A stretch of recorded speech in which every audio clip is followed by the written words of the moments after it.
right, and we are live. What is going on, my specialist? SPC here, and welcome back to another edition of the Midwest Cantina podcast. And guys, we've got ourselves a huge video today.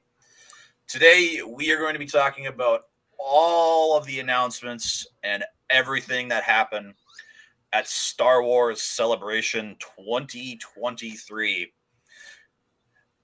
And yeah, as you see, one of my guests to my left here, I guess my right, whatever way it would be, Tony from Star Wars Sith. He was actually there at Celebration, Yes. so Yes. we're gonna have a lot, and I mean a lot of insight from him. So, happy to have you on, man. Thanks, man. Glad to be here. And of course, we got my man Andy from King's Comics here as well. Slowly getting him into Star Wars, and obviously a big fan of The Mandalorian. So very excited to have him on as well.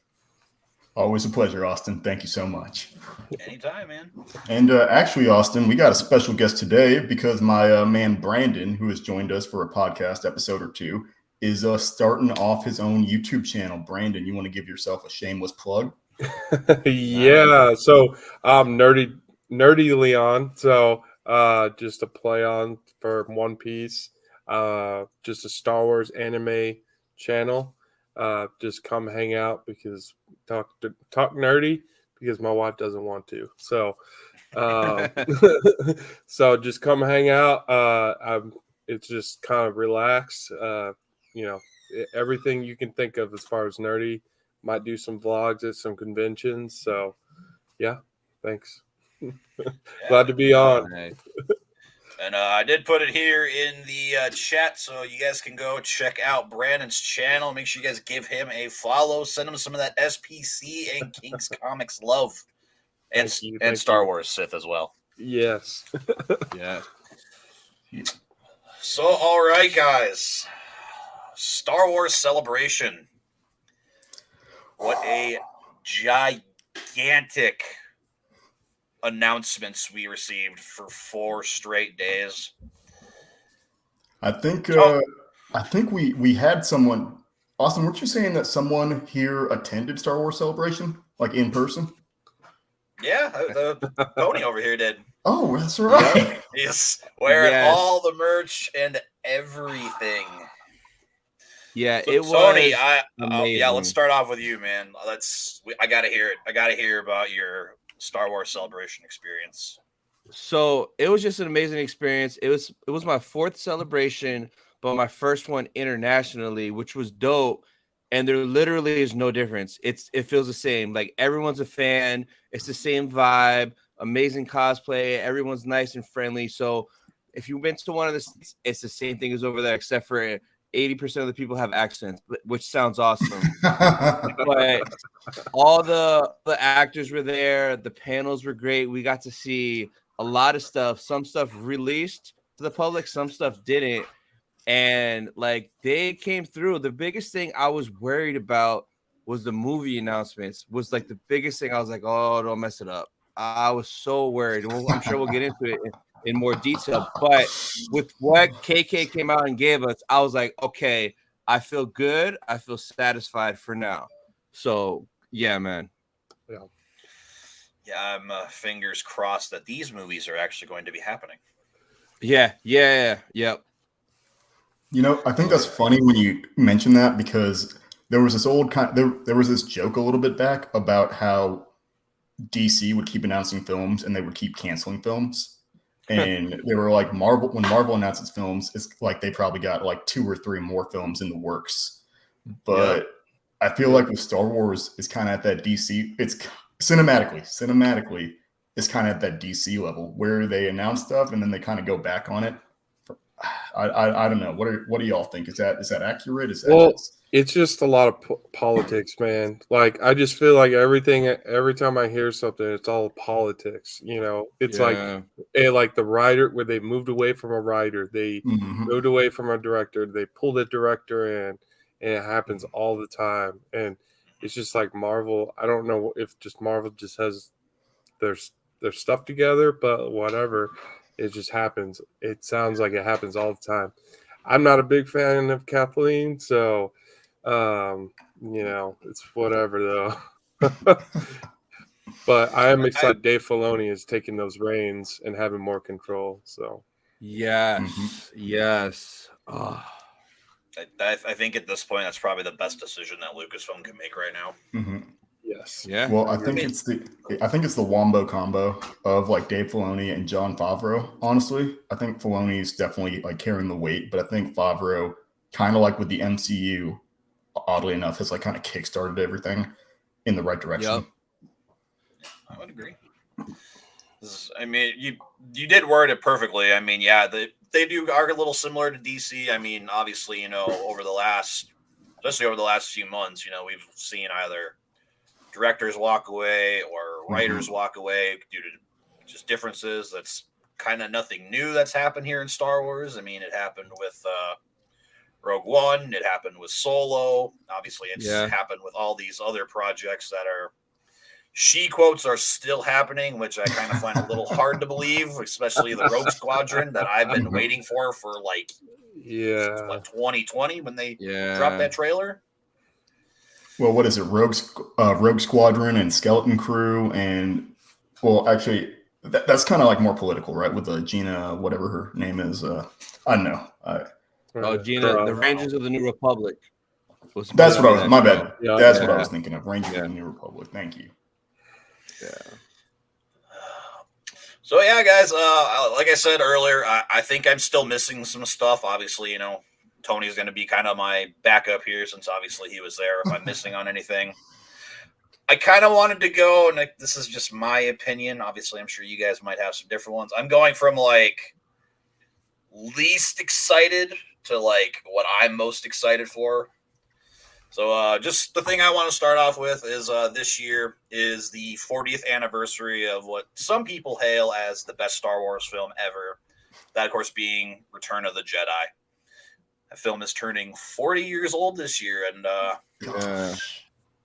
will say it's a film that when I was a kid, I used to love and adore. I will thank the Ewoks for that. I personally would say, even though I don't have it, I have it in my top 5, but I would probably say that this is the Star Wars movie because to me it's got easily the best third act of most of these films personally. It's also got just one of the most emotional lightsaber duels, one of the most emotional moments with Anakin being redeemed, killing the Emperor. Yeah. At least until you watch The Rise of Skywalker, which some people that obviously, but somehow Palpatine came back. Yes. But Brandon, I think we'll start with you for this one. What are your thoughts on Return of the Jedi turning 40 this year? And I guess what are your thoughts about the film in general? Oh man, if there is an iconic just film, I would say overall it's this one. The use of miniatures for most of what they've done and all the practical effects. You just can't even compare to what it was at that time. So I think overall it's like what George Lucas, his mind of. I've always been fascinated that he can think of a world or universe that doesn't exist, and the level of detail is insane. And I always appreciate and that's always my thing with Dave Filoni is, they've learned he's learned from George Lucas, and that's where I've they built this entire world off basically this, and so I appreciate it, and so and I don't like the remastered, just putting that out there. Them changing everything and adding special effects makes it really odd, but yeah, that's my thoughts. All right. And Swiffer Wetjet, Return of the Jedi is goated, but Revenge of the Sith hits the hardest. I would definitely agree with that statement. Okay. What up, Nick? Yeah. So, yeah, I would say. Go ahead. No, I would say Revenge of the Sith. There's Tale of Two Fates. So I love that. So you can't beat that. Nope. The Sith is great. So, Andy, what are your thoughts on Return of the Jedi? This is going to sound bad because I know I'm so cynical about the latest trilogy, but I think it just stands to highlight how bad Disney fumbled the bag. So, as the kids say, with Star Wars. I mean, I miss all the practical effects that like we've lost in like a lot of modern movies. Like Brandon, I fully agree that like that movie magic has like been lost for a long time.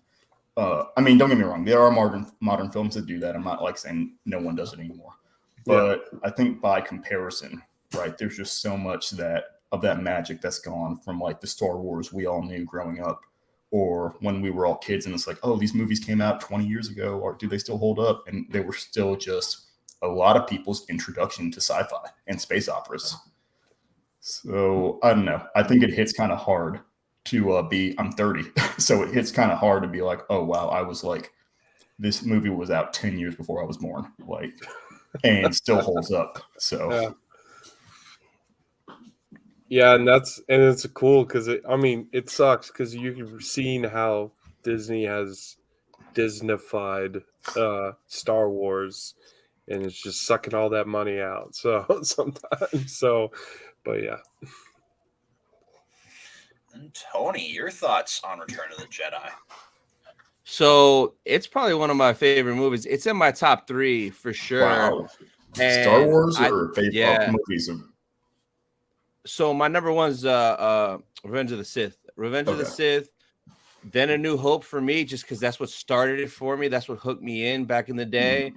And then Return of the Jedi is like my third one. But I'm actually hyped it's coming back into theaters on the 28th. So I've never seen it in theaters because I wasn't around back then. So that's gonna be cool to see that. And well, we did go to that panel, and that panel was live streamed too. So you could watch the whole thing on YouTube. And like Billy D. Williams came out, Ian McDiarmid came out, Anthony Daniels came out. So it was cool seeing them talk about it back in the day. Billy D. Williams, though, he's so old, man. Like he didn't really say much. He's just a grumpy old man chilling up there. But Anthony Daniels had a lot of insight. So did Ian McDiarmid. He did the Emperor laugh for us, which was just terrifying to hear in person. So gosh, that's awesome. Yeah, it was cool. And they're typically, there's always big anniversaries at celebrations. So you could always count on the panel, whether if it's this or the 20th of Attack of the Clones, 20th of Phantom Menace. They've done 40th of A New Hope. So yeah, it's definitely one of those movies that's up there for me. It holds a lot of memories near and dear. Watching it on VHS in the 90s, having to rewind it all the time to get to the beginning to rewatch it. So yeah. Yeah, it's definitely, like I said, I definitely think it is one of the best Star Wars films in the franchise.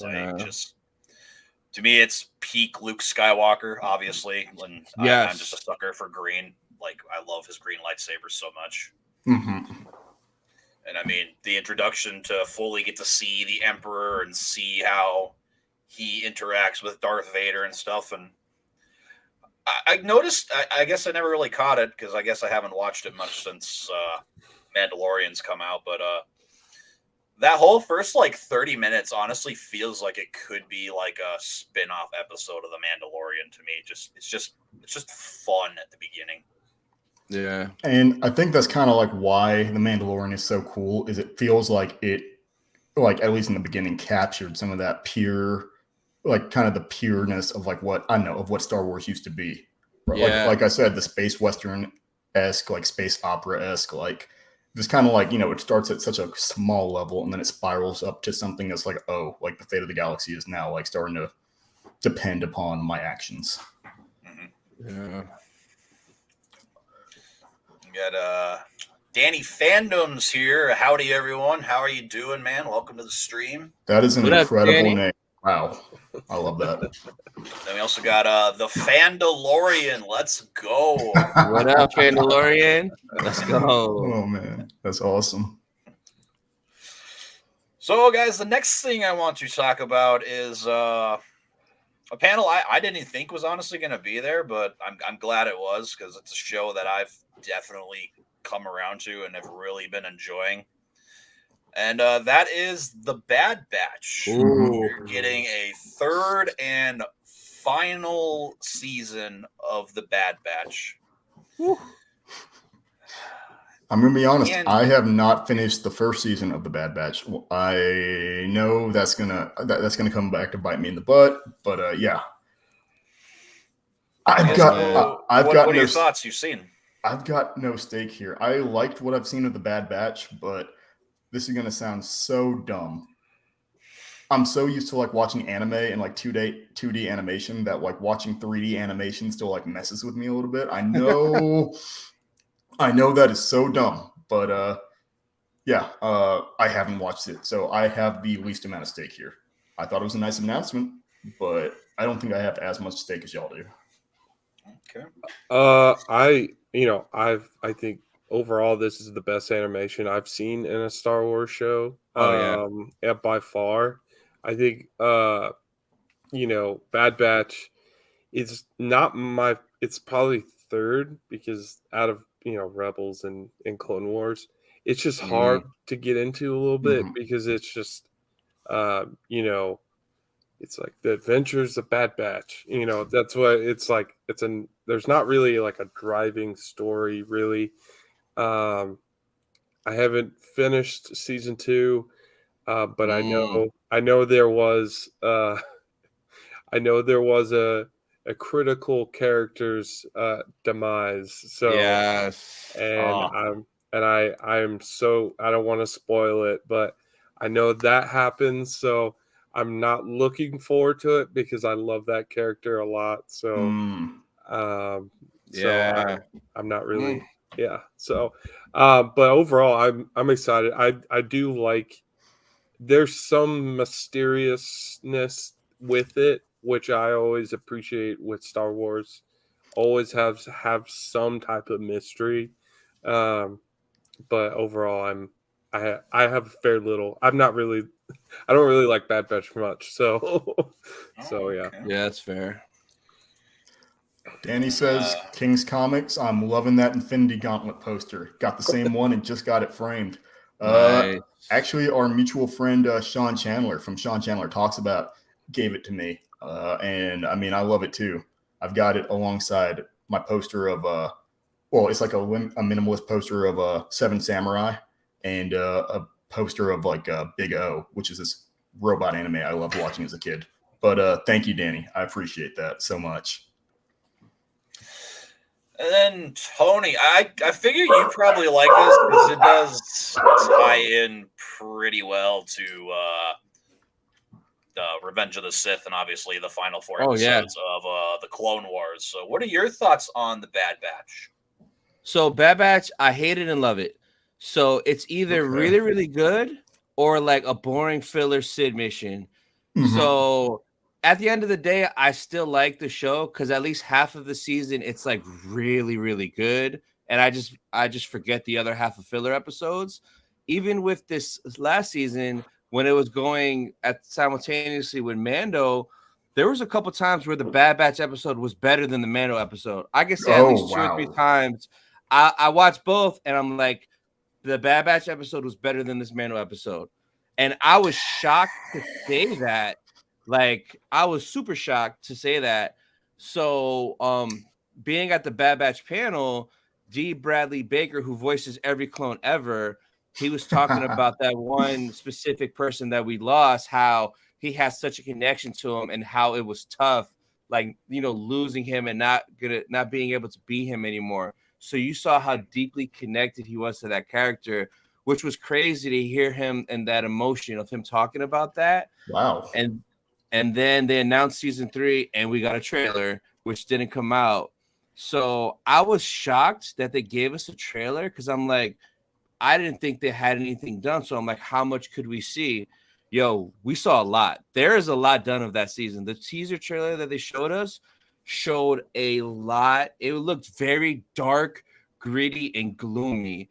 And since it's the final season, I think they're going to maybe it's going to be all filler. I mean, all thriller, no filler.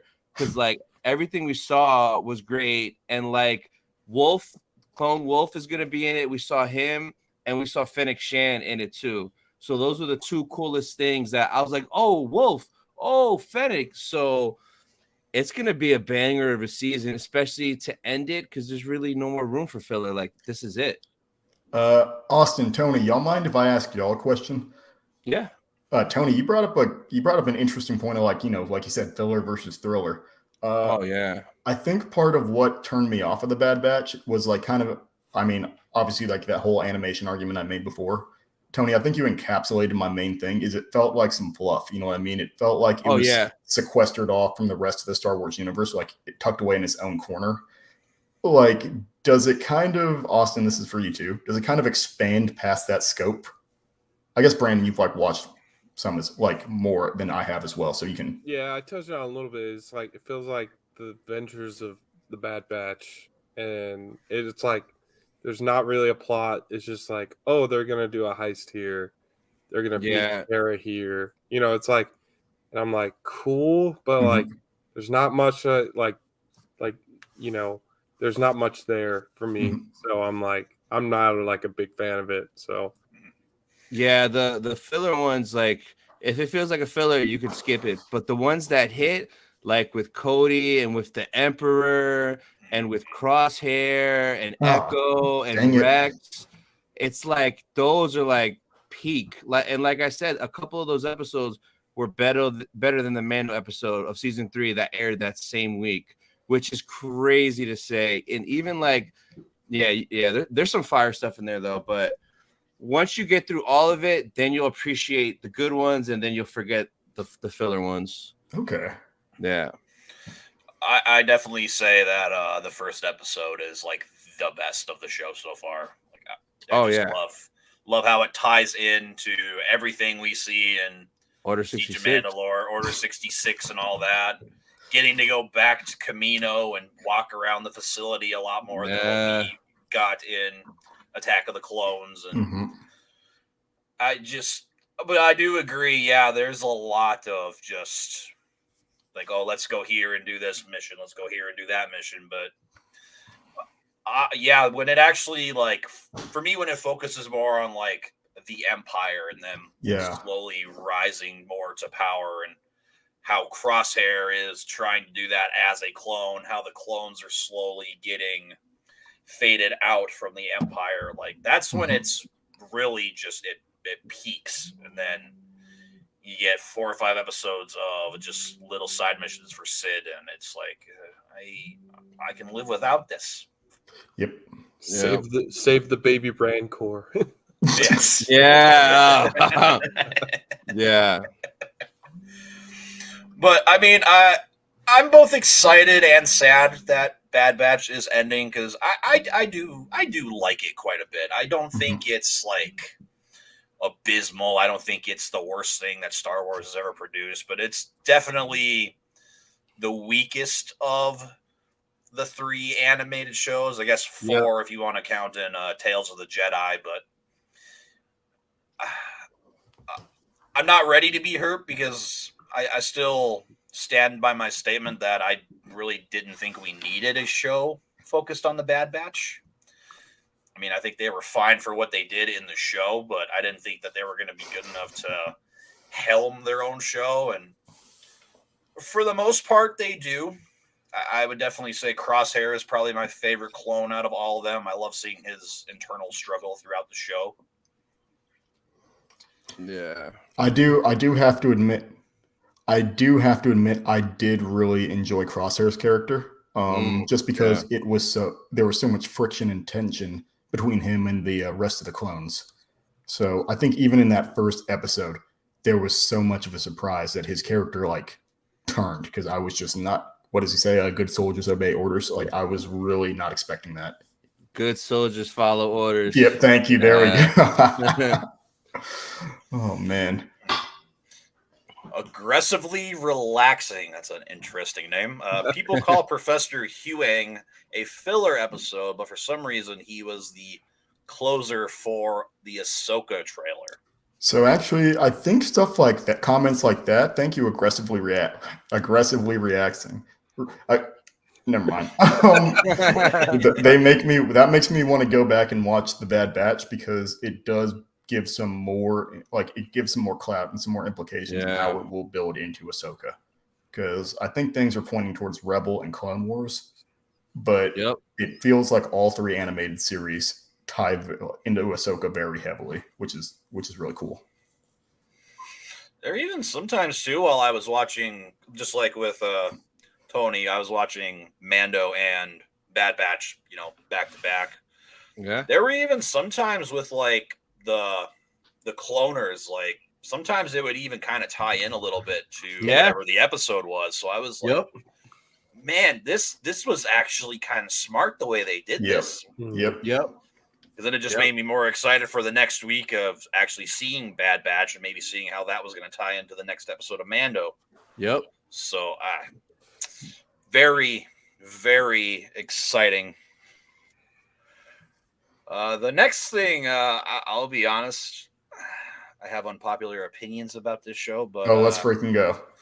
We've got a second season of Andor. I knew you were going to say that. I knew you were going to say that. I love you, man, but I knew.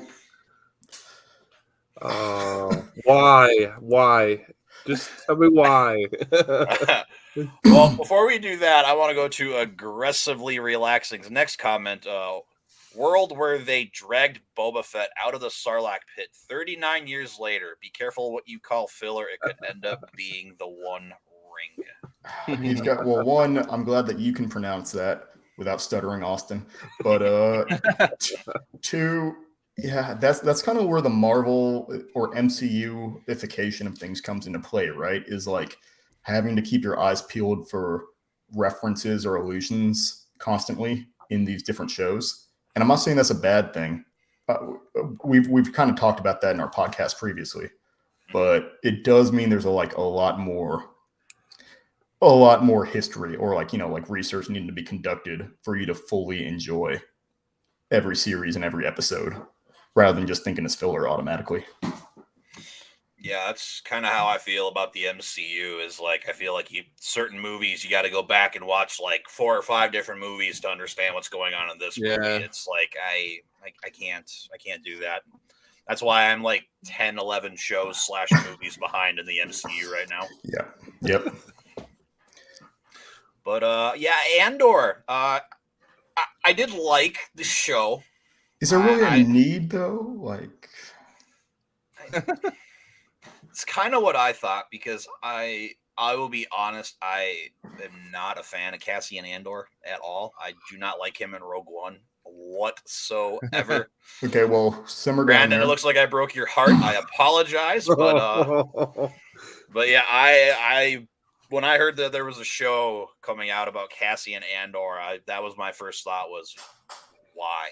For why him specifically? I would rather see a show about like director Krennic or even Jin to some degrees, even though I'm a little on her, or even do like a little series about the Guardians of the Wills. Like I would rather see that, but Cassian Andor, why Cassian Andor? That's part of like what is ticking me off, right? Is it kind of feels when you do stuff like that, it either says, this is something people are asking for. You know what I mean? Like Ahsoka, people are asking for Ahsoka. Like it's tying a lot of franchises to, or existing IPs together. It's really cool. Andor, though, it's like he was to me, he was better when he was like self-contained to Rogue One. I liked his character and I liked the stakes of Rogue One. And I feel like that kind of gets dismissed when you explore that character more.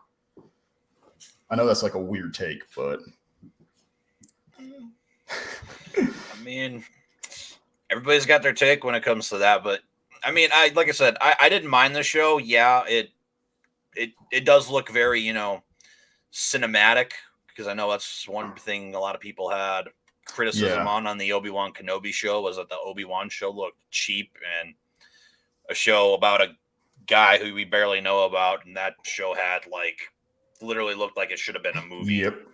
I think that Andor and Mandalorian are the two best produced live action Star Wars shows. But then again, that's not really a tough competition. So for Andor, this freaking show, man. So visually, it looks amazing. I'll give it that. But it put me to sleep so many times. I think out of the 12 episodes, I like 2 and the post-credit scene at the end and B2, the droid. That was really it. But we were at the Lucasfilm Showcase panel, and that's when everybody from Andor came out, and they gave us a trailer for season 2, basically. So we saw it. So I gotta say, and I'm not the biggest Andor fan at all ever, but the season 2 does look a lot better and a lot more promising. So maybe season 2 will actually keep me awake and make me want to wake up at 3 a.m. to watch it. Because the first season I slept in, and if I was bored, then I watched it. But the second season, from what they showed us, it does look a lot better. So hopefully it feels more Star Wars-ish versus a dope Netflix show about outer space is what I feel Andor is. And I kind of like Danny Fandom. I like your comment. The Andor season 2, Andor S2 wasn't really a surprise. They said the show would be 2 seasons when it was first announced. I'll be straight up. I missed that, but yeah, fair enough. That's a good take. That's a good observation. Okay. So I'll give my thoughts. Let's go. I'll give my. All right. So one of my favorite, probably in the newer generation of Star Wars, is Rogue One. Rogue One was beautiful. The character was not my favorite, obviously, but I do think it's kind of cool to see the behind the scenes, because it's not, Star Wars is always, magic wizards with light swords. Yeah, and but the whole point of Rogue One was to be the behind the scenes. So now it's like we're watching the behind the scenes for the behind the scenes, and that's for someone who likes the behind the scenes. So you can't tell me that the prison scene was not just peak. That was so cool. That episode was fire when they escaped. Oh man, that was I love that one. Yeah, that was so cool. I mean, and then in the season finale, now there are some characters in that show that were kind of weird. I've got to admit, Serial, very off-putting. Yeah. So aggressively relaxing. There we go. There you go, Andy. Says showing how hard it is to live under the Empire made Andor one of my favorite shows. I'm gonna give some credence or whatever and agree with that, because I feel like there's this two sides of the same coin of Andor showing how hard it is to live under the Empire, and the newer Mandalorian episodes are showing how ludicrous it is to live in the New Republic. So I kind of like that duality. I have to give credit to that. I mean, the whole prison sequence, right, is like the whole point is like you will eventually get out. Spoilers, right? That never ends up happening, and how they did it, and like the scare tactics of like you'll eventually they'll just shock you and end your life right then. It's it was always tense, and and I love the short time the 2 or 3 characters, I forget his name, but the short time we get what's his name that played Gollum, Andy Serkis. Yeah, he's the man. I mean, the little time you get, he changes just passive, very passive, and that it's like all of a sudden he just leads that rebellion in 2 episodes. I just love it. I love Andy Serkis. So, but yeah, it was. Oh man, I love it. I do agree. There were a lot of times it was fluff. Again, Disney being Disney, they're always going to do that. But yeah, I loved it. I think it's way better than what we had last year as far as Disney shows. So we had a pretty low standard. So okay, so this is going to be a dumb question I ask. right? But this is going to sound so weird. Do you feel like it was more fluff or filler? And by filler, I mean like very low consequence, like no stakes or whatever. And by fluff, I mean, yeah, this is important, but it's kind of being dragged out too much. I think dragged out because it didn't need to be 12 episodes. Like the first 3-episode arc could have been 1 episode. Like, so a lot of them could just be, because they were all like 3-episode arcs, except for I think towards the end it switched a little bit. But all those arcs could have just been 1 episode. Yep. Dragging it out to 12 to make it be 3 months, I think it's just a Disney Plus keeping subscribers for longer thing, which kind of messed the story up. I kind of wish they would just I think it would work for them to release multiple shows. You know what I mean? If they would just stagger them and like stagger them and release higher quality, lower episode seasons. Yeah. I mean, the one thing I'll say, right, is like, of course, Cassian Andor, but you got to think the other part of this is Mon Mothma's kind of show a little bit, right? Yeah. And so this is like where we start to see her.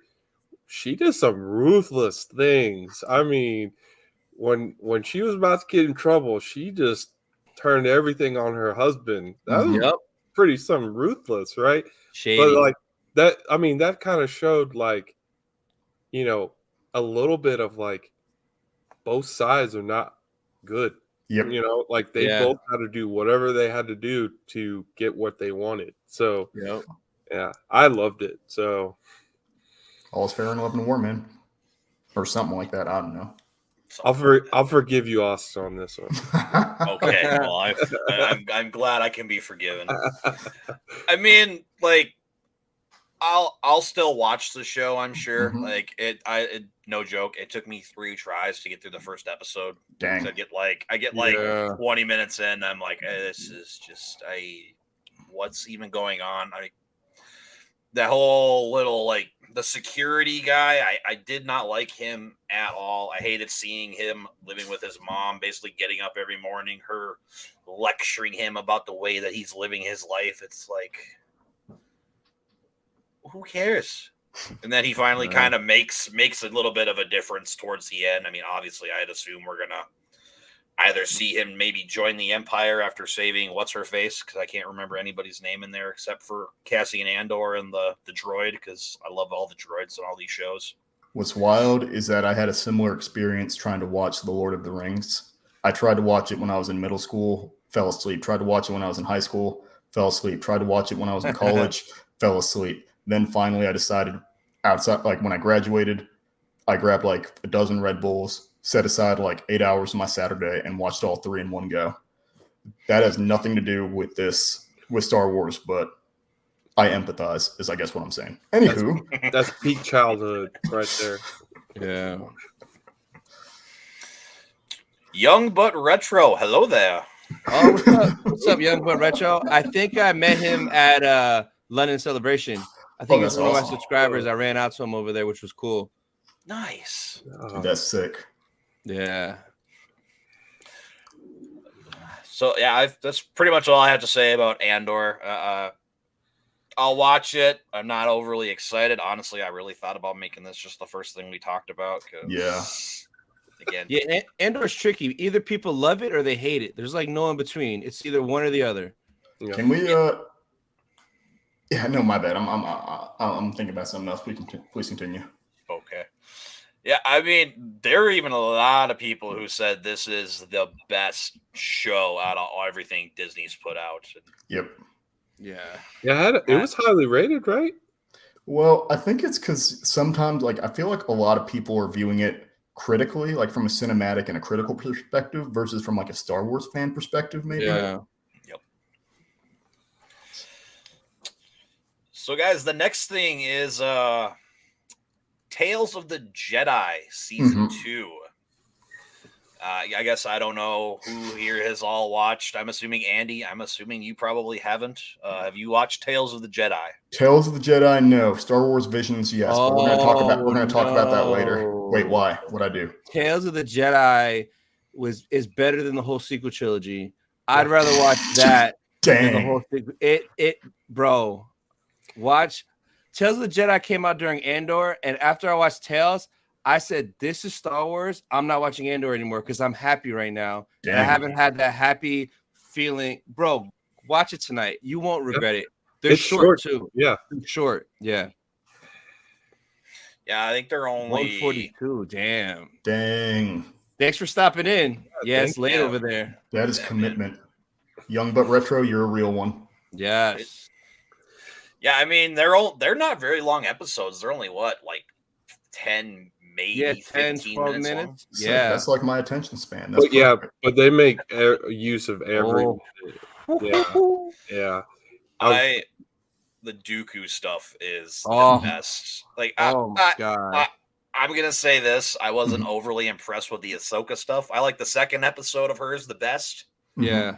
The third episode honestly kind of irritated me a little bit, but we'll get into that here in a minute because, well, I mean, I think at the end of the day, not having not watched Tales of the Jedi, but to kind of compare it to Star Wars Visions, I need to watch it because I love anthological stuff. You know, like things that have just multiple semi-connected, if not entirely disconnected episodes.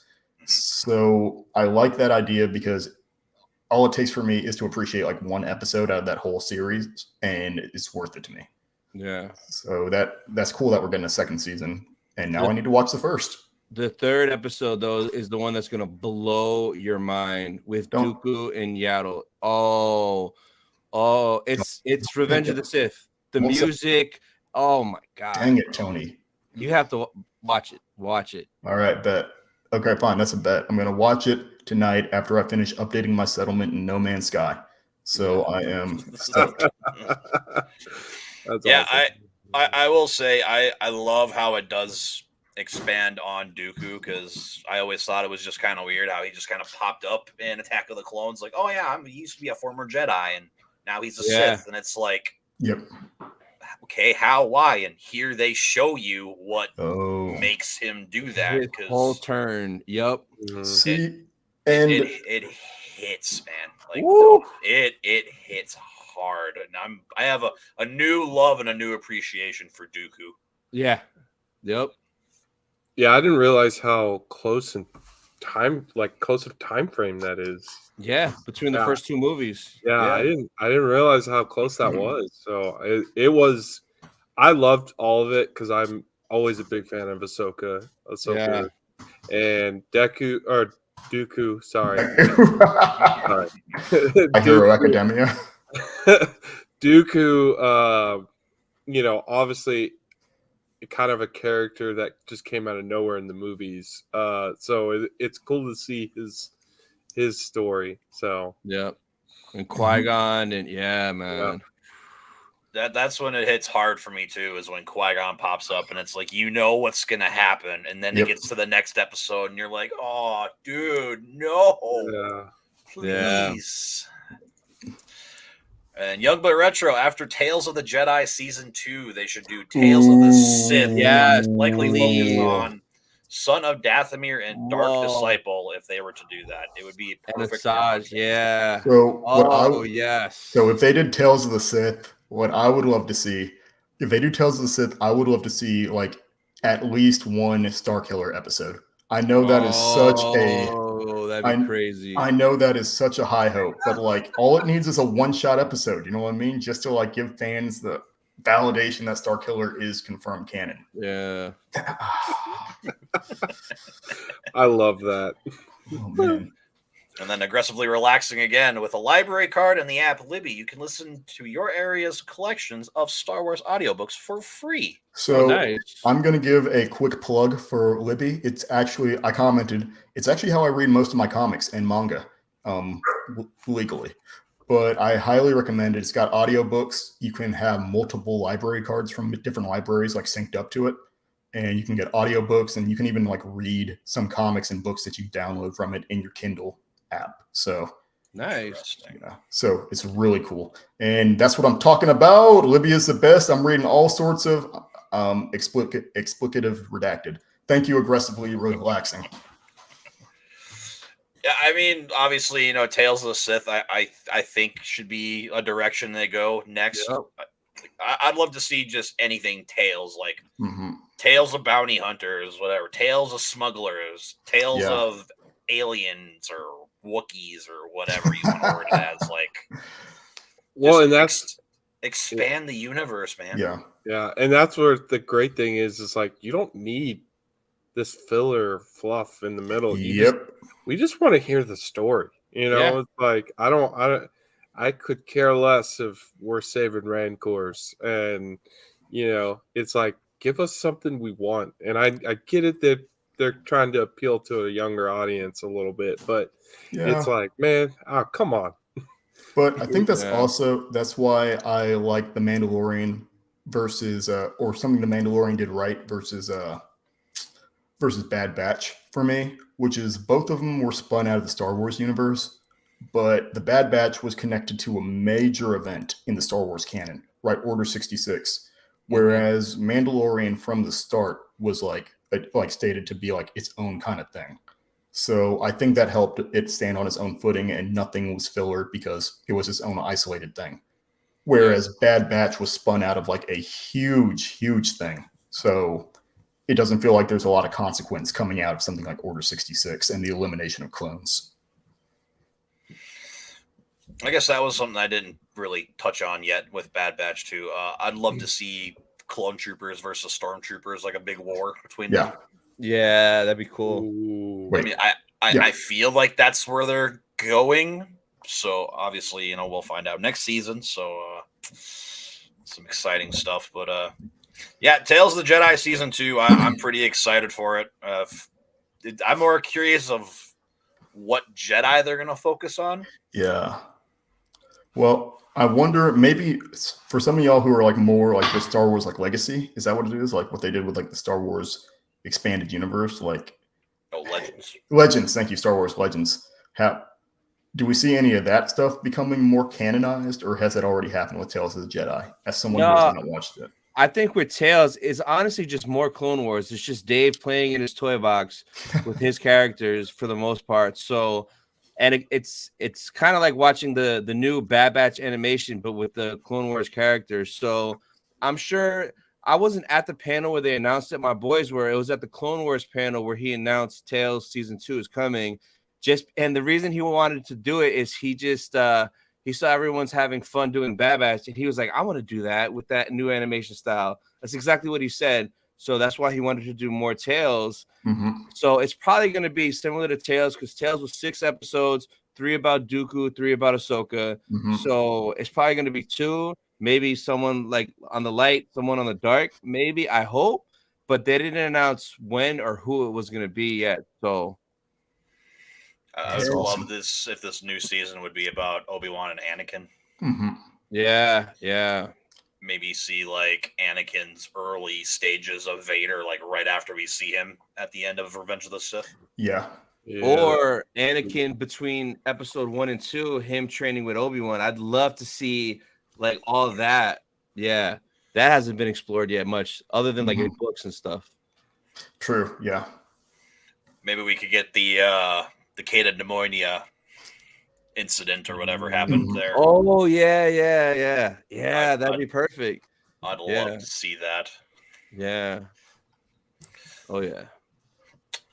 So the next topic, Andy, we're gonna start off with you since you brought it up a little bit ago. Oh gosh. Visions Season 2 is coming out, and this time around we're not just in Japan is not doing them. Right. We're getting multiple countries.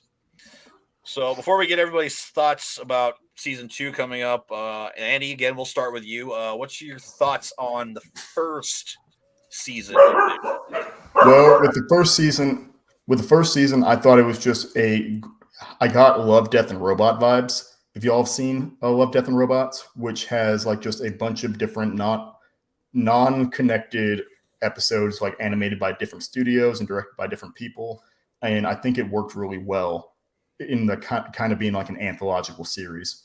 So in that vein, that's what I really liked about Star Wars Visions, is just including a bunch of different studios, but also not limiting it to Japanese anime studios or American or Canadian like animation studios, or at least that's what we're seeing with the second season, right? I love that they're expanding it and that we're getting a lot more globally, like I guess globally, like different animation styles, because there's a lot to explore here and a lot of like different like kind of, since this animation is kind of like comic book-ish, right? Like in a sense, I know that sounds weird, but you have the Japanese animation. It looks like an anime and like kind of like a manga.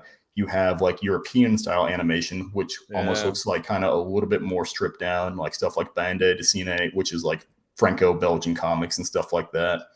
Yeah, and then Canadian animation, which I think it was a Canadian studio that did Avatar: The Last Airbender. But so there's a lot of good opportunities just to explore that with like 2D and 3D animation. And I'm just really hyped on that, man. Like, I'm sorry, but like I know. I'm excited. I'll just say that I'm excited to see what this next season looks like in terms of like involving different studios. So I know when they announced Visions, you were the first person I thought of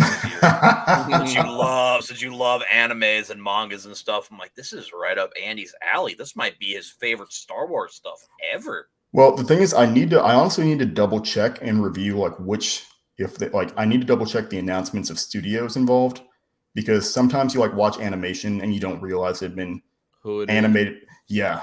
Or that they've been animated by the same studio. Like last season, we got Studio Trigger, who did Studio Trigger was actually the studio that did one of my favorite anime, Gurren Lagann, and the new Cyberpunk show, Edge Runners. They did Cyberpunk Edge Runners for Netflix. So if we get to see them return, that would be awesome.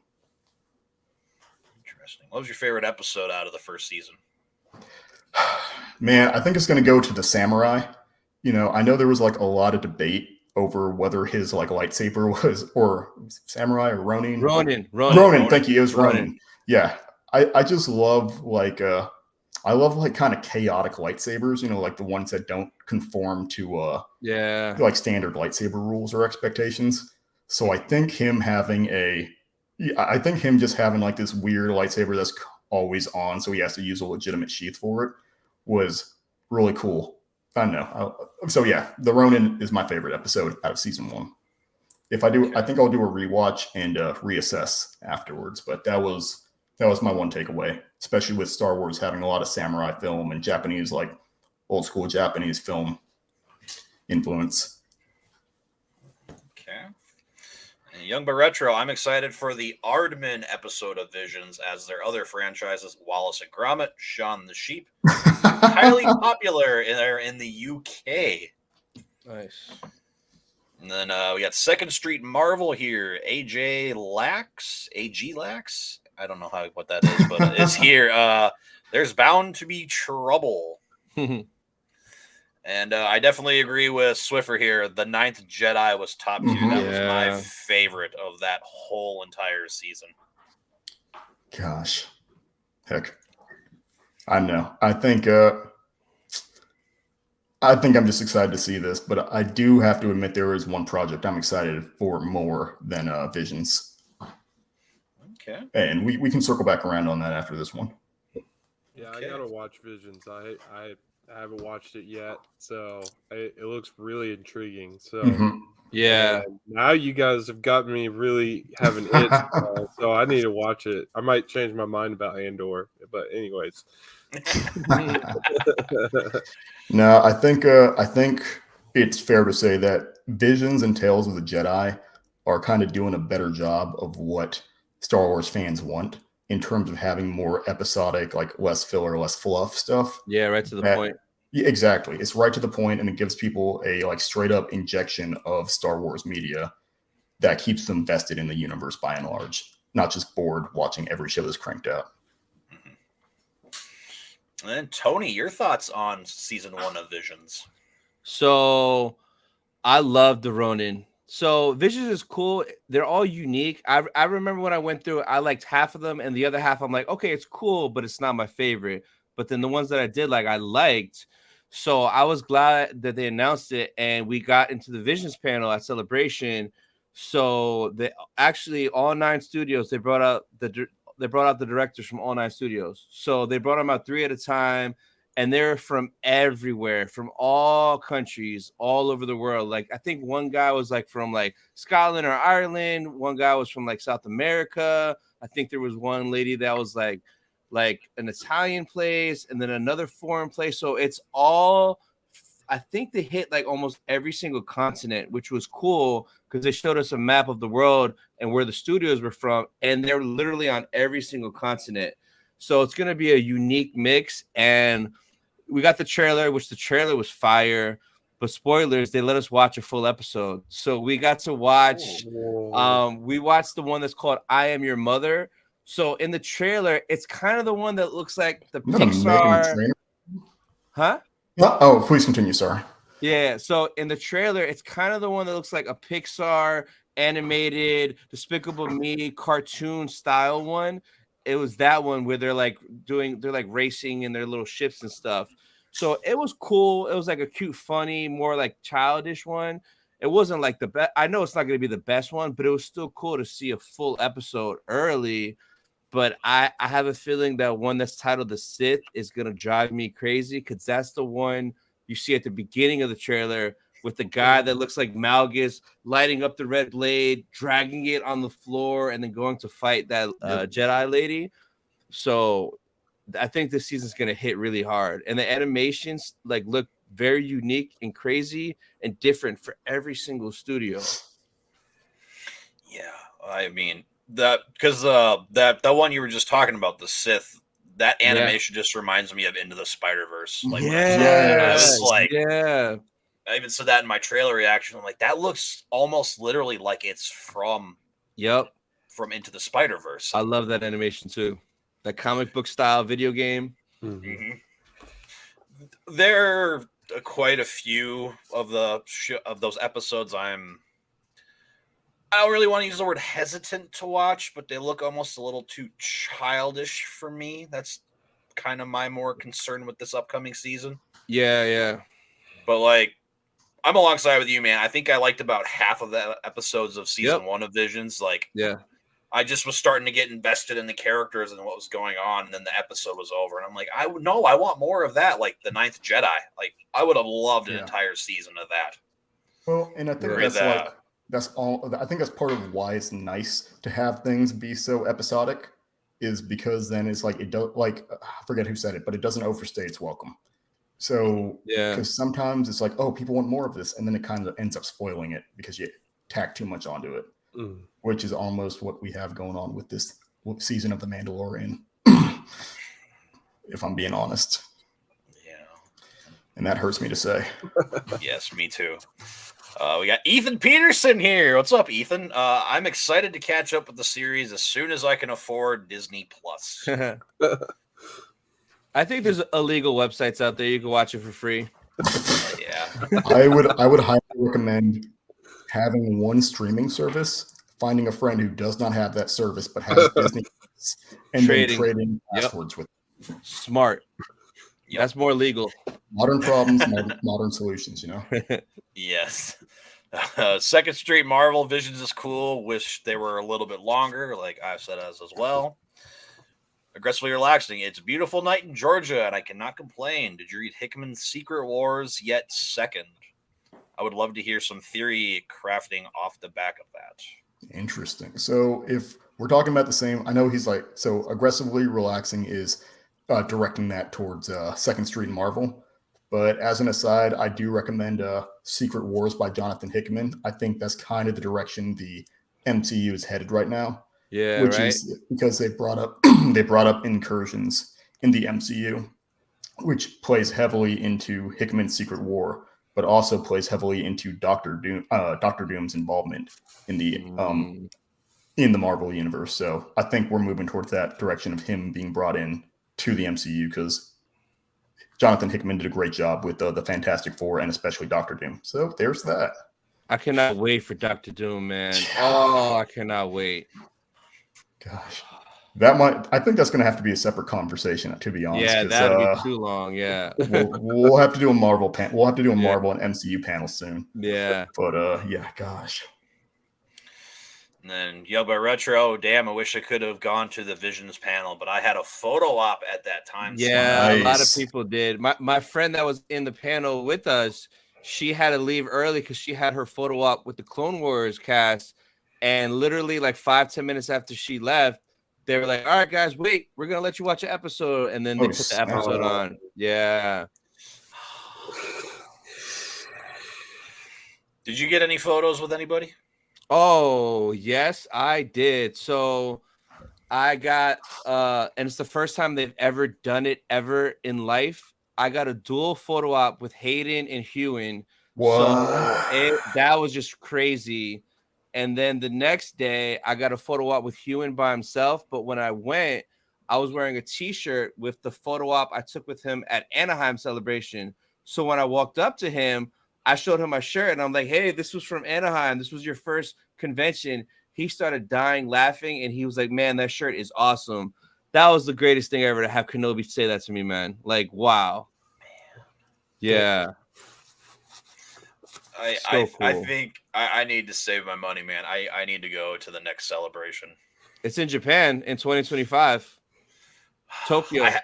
Oh, snap. Let's go. Yeah. The biggest reason, though, I figured because I believe at that one, that's going to be the 20th anniversary of Revenge of the Sith. Yep. Yeah. Oh, my gosh. 20th of Revenge of the Sith, 10 year of The Force Awakens. So it's 2 years away. I'm just going to be responsible for the next 2 years to actually save money. But I'm going to Tokyo. Like, I'm already starting to plan it out. I'm going. Love that. Well, I need to go, especially because.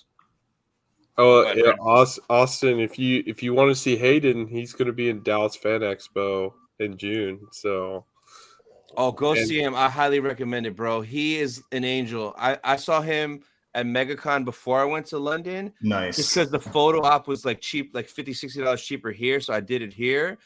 And bro, I felt like after I left, I felt like he was my best friend. Like you connect with him in 5 seconds. It's expensive, but worth every penny.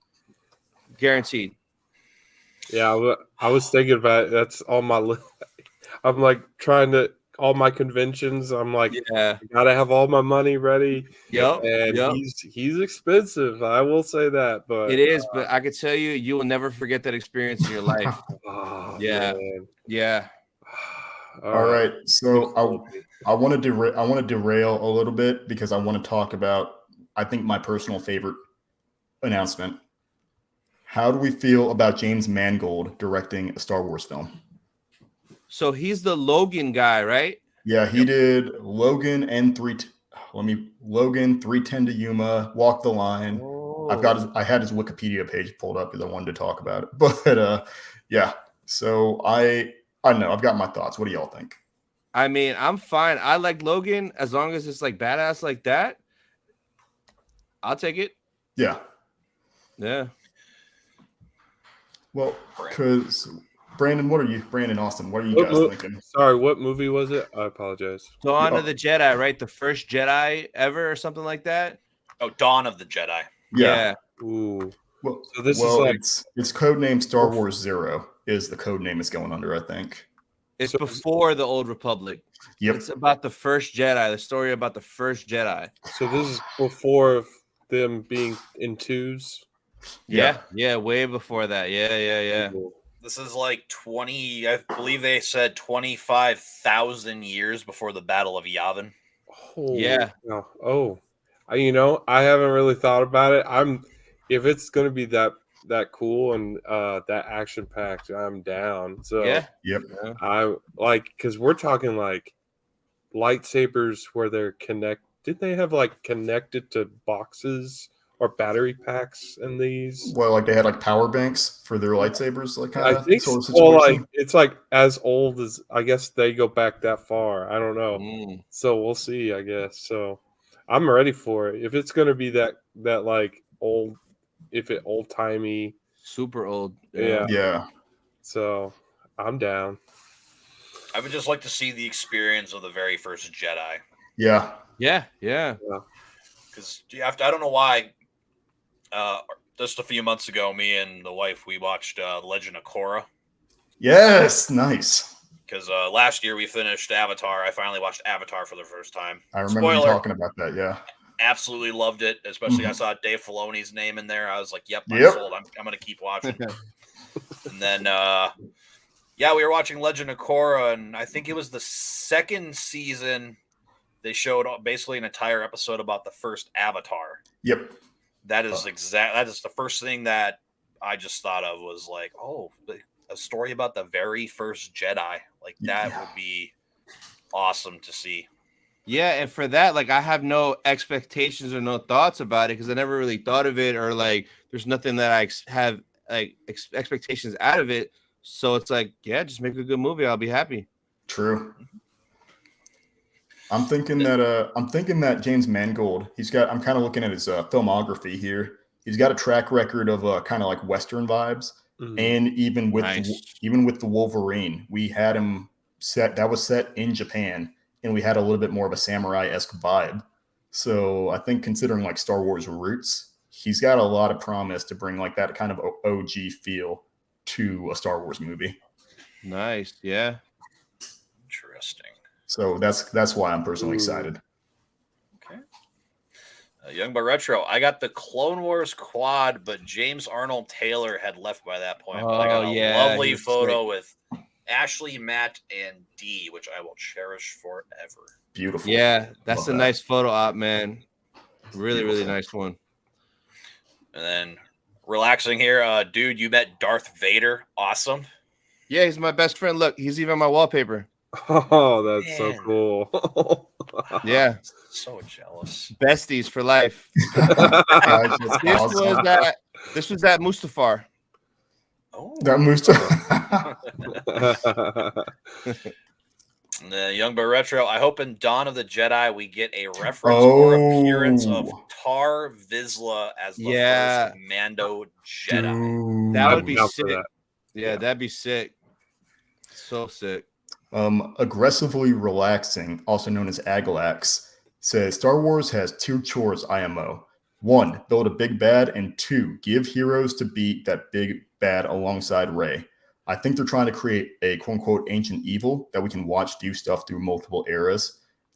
And I think my thing is that can work, but technically it's kind of like light versus dark. Like the big bad is, I guess, in a way supposed to be like the Sith. You know what I mean? Yeah. Whereas, and treating the Sith as a big bad, like as an idea or an entity versus like just resurrecting Palpatine is what I think they need to focus more on, is like that constant struggle between like these forces, not just like one guy who keeps resurrecting. Somehow he returned.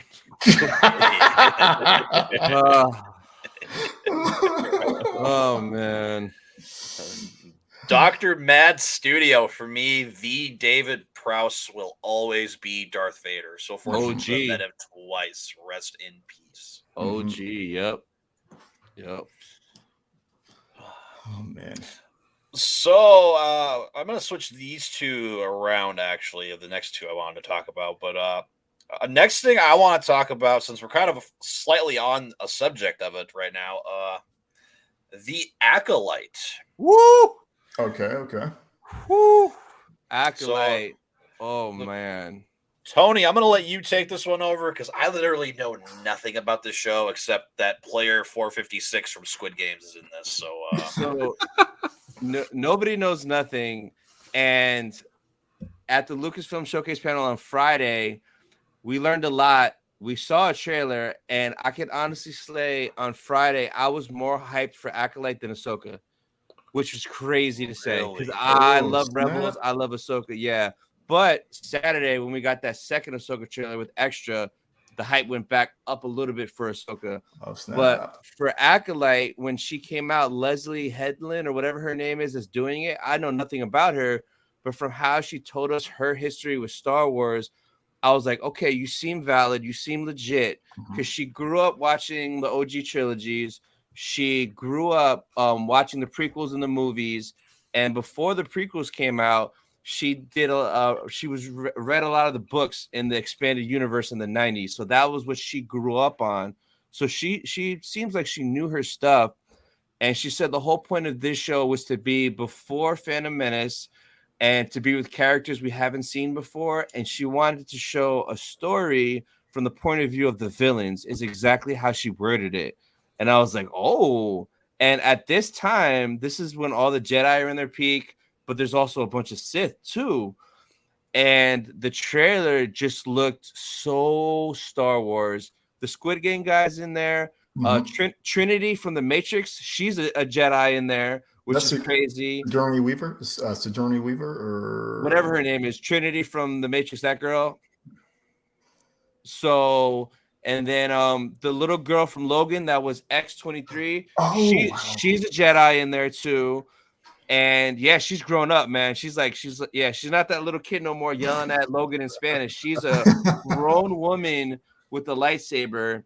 So in the trailer, we saw a lot of that. We saw a bunch of younglings training with the Squid Game guy because he's a Jedi Master too. And it was just cool seeing the younglings train. And there's one scene where I just lost it. It's 7 Jedi all lined up, and they're like in a cave. And all of a sudden, the Squid Game guy lights his saber up, and the rest go boom, boom, boom, boom, boom. So you see them all lined up, 7 lightsabers, all different colors. And clearly, there's probably like 7 Sith on the other side. They're about to go fight. So this show looks promising. Like, seeing that, I was like, wow, I'm sold. I'm sold. What's wild is that sounds like what we should have gotten when Kylo Ren faced off against the Knights of Ren. Is like something like that sick, but nope. Another thing sounds hype as hell. Heck. Another thing she said is she's very inspired by George and how he was inspired by like Western movies, samurai stuff, the Curacao, stuff like that. So she was name dropping all that stuff, and like that was stuff I'd like to hear because like she was doing her research. So it should be good. And when she came out on stage, she was walked out by that Jedi Wookiee. So if you guys saw any of the Acolyte leaks, there's a Jedi Wookiee with a lightsaber. He walked her out on stage. So we saw him, like, it was crazy, man. Acolyte's going to be a banger. Let's freaking go. Yeah, man. Yeah. Damn. The only other thing I've learned about it here in the last few days is the guy who's been playing Chewbacca now. He's going to be playing the Wookiee Jedi. Yep. Yeah, that's he's basically every Wookiee in any Star Wars project going forward because he's just the height. He's perfect. I like it. Then Dr. Matt Studio, hello, folks. Greetings from Britain. Yes, you're up late over there right now. Appreciate that. And then Young but Retro, that trailer for the Acolyte, though. Oh, you saw it? You were in that panel too? Yes. Man. Then aggressively relaxing. I feel like all of Star Wars is heading towards the galaxy versus the Grisk. The thing Thrawn is scared of. The question is, who is their leader? All right, so hear me out. Here's where I put my tinfoil hat on. For the past week, for several weeks, I've been talking about how I feel like all these series are building towards an Avenger-style event. Endgame. Right? Yep. Exactly, an Endgame-style event. My initial theory was that Thrawn was kind of the Endgame level villain, right? And that I feel like that's a little bit validated with Dave Filoni announcing he's going to direct a movie that like kind of ties together or like references all these previous projects. So my theory then extends that either A, Thrawn is the big bad, or B, that Thrawn is the quote unquote big bad of the Ahsoka series, and then it's revealed that everything he's doing is technically to try and try to stall or stop this bigger villain, the Grisk or whatnot. So I think like in this Filoni movie that's coming out, either Thrawn, the Grisk, or both are going to be the kind of big bad that we end up like seeing. Once again, I'm going off the rails with this, but that's what I'm feeling. That's what my heart says right now. Yeah, I think it's going to be just Thrawn because like you haven't watched all the Rebels yet, have you? No. So, bro, he is a big bad. Like he is like top villain. So once you know Thrawn, like no, like it doesn't get better than this man for the most part. He's always ahead of you. No matter what, it's scary. So I think it's gonna be like he's the Thanos, and it's gonna take like Mando, Ahsoka, Luke, Boba, Sabine, like they're gonna have to like Avengers style take him down. It's gonna be the only way. Ezra, like all of them. So Dude, I guess we'll see, but I'm just yeah, imagining like a bunch of Mandalorians like airdropping yeah, in like with yeah. a Jedi in their midst and whatever, and just the synergy in combat that they can pull off. I don't know, like force throwing people, getting them shot in the air. I don't know, man. Like It's gonna be crazy. Yeah, I always It's gonna be crazy. remember Thrawn in Rebels just taking out his pistol and shooting at the interceptor. Yes. It's just like I saw a meme of that today that said you'll never be as cool as Thrawn shooting that TIE interceptor or whatever it was. Yeah. Yep. Oh man. Agalax has a really actually Young But Retro. Oh man, I know. I'm gonna go with Agalax, and I think Young But Retro has something too. But Agalax says, I think Thrawn will end up being more of a Nick Fury character, building a reluctant team of Omega, a Jedi clone, and Yoda Mando, and the new Jedi Order. Oh crap! So like an uneasy alliance to like manipulate people or something. I think there's a possibility of that too. Knowing like with the limited exposure I have to Thrawn, he's a mastercraft manipulator. You know what I mean? So just because he's evil doesn't mean he's self-serving, right? But that doesn't necessarily mean he's not. That would mean. Oh no, man! I feel like there's 100 different ways this could go. Yeah. And from the leaks, supposedly he has like a Jedi, like one or two Jedis as at his side, supposedly an army of like these zombie troops. There's like so many crazy leaks that he has so much stuff, and I believe every single one because he's just crazy. So I guess we'll see, but it's Yeah. I don't want to spoil because Andy, I guess you kind of missed it, but I literally binged like 15 episodes of Rebels today. Oh snap! Yeah, and I just finished season 3, so like I finished season 3 and like ran downstairs because I didn't know what time it was, and all I will say is the thing he fights in the last episode, like if he's not even scared to face something like that, like what is this guy terrified of besides nothing? Like that just oh man. He's a savage, man. Okay. And then that's awesome.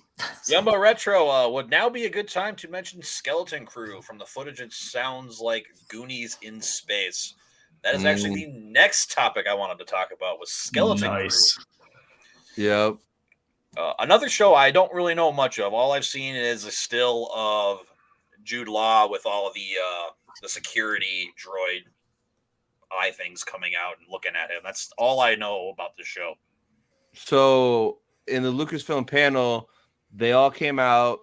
We got a trailer, surprise. So seeing the trailer now, I get more of an idea of how the show is. And it's like the trailer is mainly like these 4 little kids getting in trouble and then like kind of like run away from home and steal a spaceship. And they like fly away and their parents are trying to reach them in the comms, telling them to fly back, come back. And Jude Law's character, he's a Jedi. He runs into them somehow, and then a bunch of crazy stuff happens. So it's kind of like a Stranger Things in space, and Jude Law's a Jedi. And I think they kind of said Ahsoka's supposed to like pop up in it, and that this takes place during the Mandoverse. So like this takes place timeline-wise after season 3 of Mando, but before season 4 of Mando, and that it might connect. Also, the pirate dude from Mando that ran away like a little chicken. What's his name? Vane? Yeah, whatever his name was. Vane, whatever that guy. He was in the trailer, so he's in it. So. Oh wait, yeah, because Austin, you had mentioned that the pirate crew or whatnot was going to be instrumental or like present in a Skeleton Crew. Skeleton Crew. Okay, that makes sense. Yeah. So that one was in the trailer. Yeah. So, but it looks cool. It looks promising. I'm not like super hyped for it, but like it's probably going to be good. I'm going to watch it. Especially when Ahsoka pops up. True. I feel like it's from what you're saying, it almost sounds like what I was expecting a little bit out of Bad Batch, right? Is like kind of just like these little like kind of misadventures, but maybe building towards something a little. I don't know. I'm interested to see where that goes. I don't know what I feel. Have we seen any of the Skeleton Crew yet? I think they released like stills of them, like the 4 different kids and Jude Law. So yeah, they all came out. 3 out of the 4 kids were there. That came out on stage. But yeah, if you search, you'll see like stills of them and like the leaked trail. All these trailers I've been talking about. There's leaked ones on YouTube, like cell phone footage, so you can kind of see some of it. Yeah. Interesting. Yeah, I mean, I'm excited because I want to see how it ties into the Mandoverse. Because I mean, obviously, again, you know, we're leading towards all these shows eventually culminating into this eventual Dave Filoni film. So curiosity is piquing my interest with this one. So I guess we already kind of talked about basically 2 of these, but I guess I want to kind of talk about now the new timeline that we have now in this new with Star Wars now, how we've got Dawn of the Jedi, which of course is going to be the James Mangold film. Yep. And then we have Old Republic, New Republic. And then of course we have I don't really remember exactly how it goes from there, but it's like something about the Republic, I think it was, or the Rise of the Empire. Yeah. Well, and we've got we have Daisy Ridley coming back as Rey we have her coming back, right, in that movie that's supposed to be 15 years. Okay, I feel like I've already tripped over a landmine just by even bringing up that point. I just saw Brandon's face when you said that. I just saw him. Yeah. And that's the first movie that's supposed to drop too. Oh, that's not instilling faith in a lot of people. Yeah, it's not. I that's partly the reason why it's partly the reason why I'm slightly, I won't go into much, but disappointed in the Mandalorian. I catch they would just we messed up on last and just redo it. I thought that it would happen, but knowing Disney, like, we're not getting rid of $3 million, so where it's just hard. It's just I think they did Ridley any justice in the trilogy. Her arc is not great in my opinion. I still don't understand her. So that's why just like they went like all different places and I'm just Palpatine will I see it happening and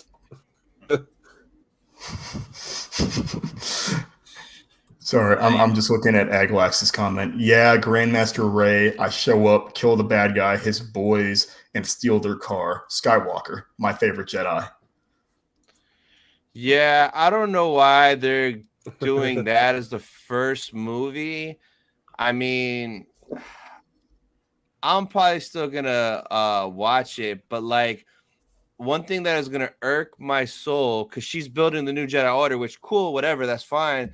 But if one of those younglings goes up to her and says, Master Skywalker, Master Skywalker is Anakin and Luke in my heart and soul.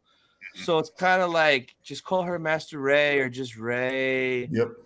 That's the only thing. But suppose I mean, I don't know, all these rumors, I don't know. But I heard they're trying to do the Dave Filoni film the year after, and I think it's probably because in case that bombs, then we at least have that to look forward to. Or in case if that doesn't make it and they can't do it, then they'll be like, Dave, get your movie out a year earlier. And Dave's like, okay, it's done now. Let's go. Like Dave gets stuff done. He's ready to go. I just think it's a categorically bad idea for them to come out with the Rey movie as their first Star Wars film post new trilogy. You know what I mean? Like I feel like that's Brandon, to your point, it just feels like they're literally like just flat out admitting, yeah, guys, you know what, we screwed up and we're literally just doing what we can to recover versus like, hey guys, we want to explore some new ideas and then revisit Rey's story.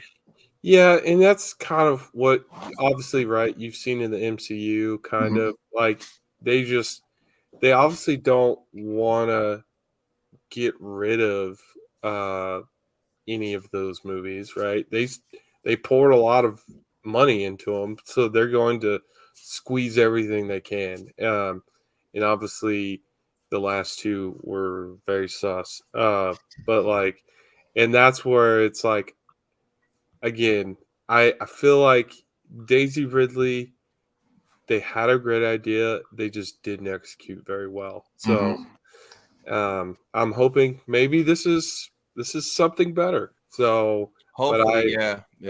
I'm just a little scared, honestly. Like, I'm just hoping this is not just some big money grab. So that's my fear there. So Yeah, I'll give it a chance for sure.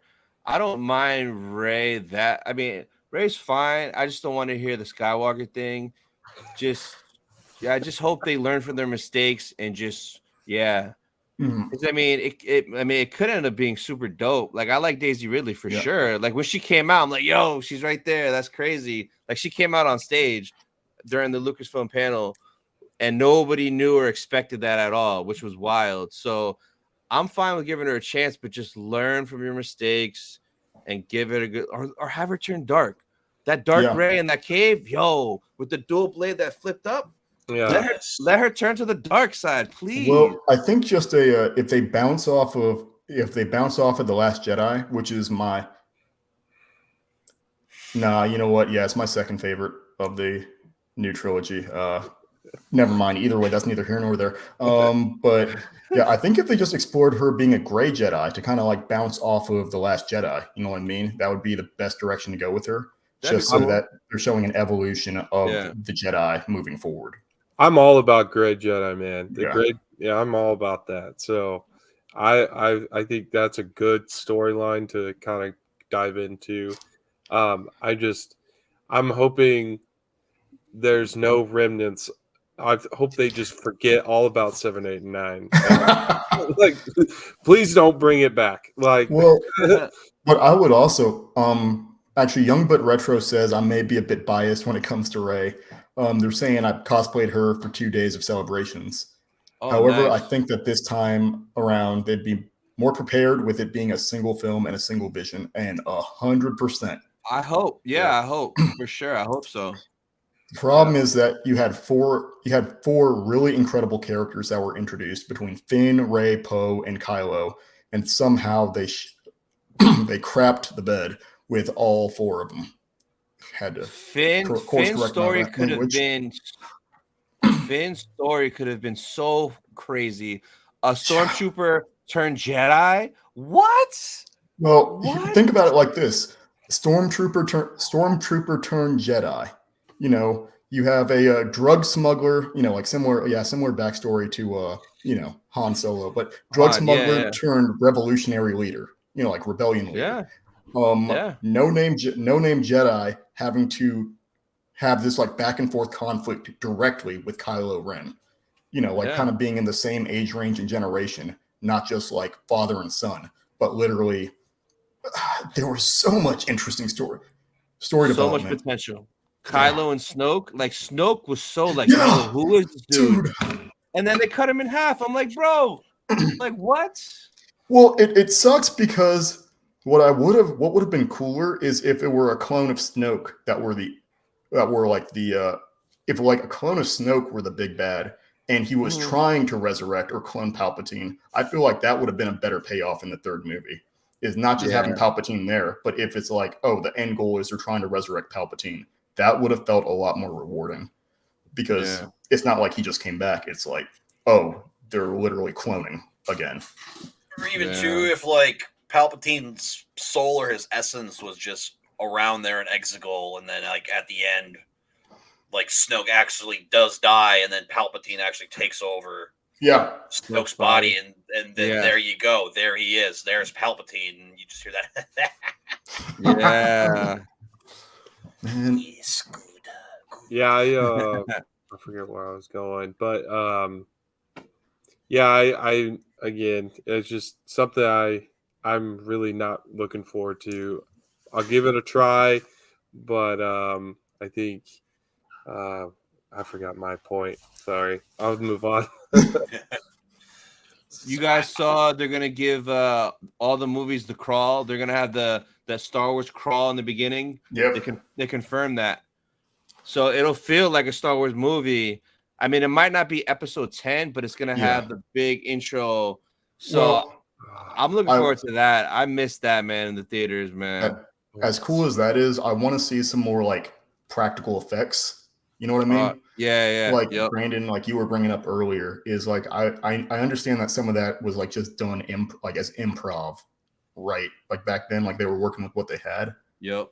But just because we have CG doesn't mean we can't, computer graphics doesn't mean we can't go back to like, I don't know, some like stop motion sets and all these things. Well, and that's what kind of made Mandalorian kind of really good. I mean, a lot of it was in that one studio with the video game 3D, studio. Mhm. But a lot of it was like practical effects. Like all the stuff that you see mostly was practical effects. And I love that. And that's kind of just gives it kind of life in a way where it's just like, it's not watching like some CGI, money grab movie. It's like you are watching a story, like more realistic. My last point I was going to say is, what was the episode in season 2 where they had to use this vehicle in Mandalorian to like, and they were doing some heist. Episode 3, I believe. Episode 3. This better not be the freaking spider episode. Who is the character he was with? I forgot his name. Oh, wait. Bill Burr's character? Bill Burr's character.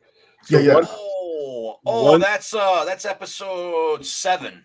So one thing I will say, they did more of a character arc in the 15 minutes than they've ever had for Finn in 3 movies. So that's what I would say right there. So, yep, he was. This comment too. I know, Andy. I know you're very passionate too about Poe Dameron. Yes, because Oscar Isaac is the freaking GOAT. Like, I'm sorry, but Poe got done. Well, like we said, all 3 of those characters got done dirty, but Poe was so cool. Like, just having someone who was like straight up dogfighting and like borderline took out a Star Destroyer all by himself. Like, I don't know, man. Like, man, I thought they did Kylo pretty well. I thought Kylo Ren was probably the more. Brandon's got that face. But, sadly, I feel like out of the 4, I think Kylo was probably handled the best out of them.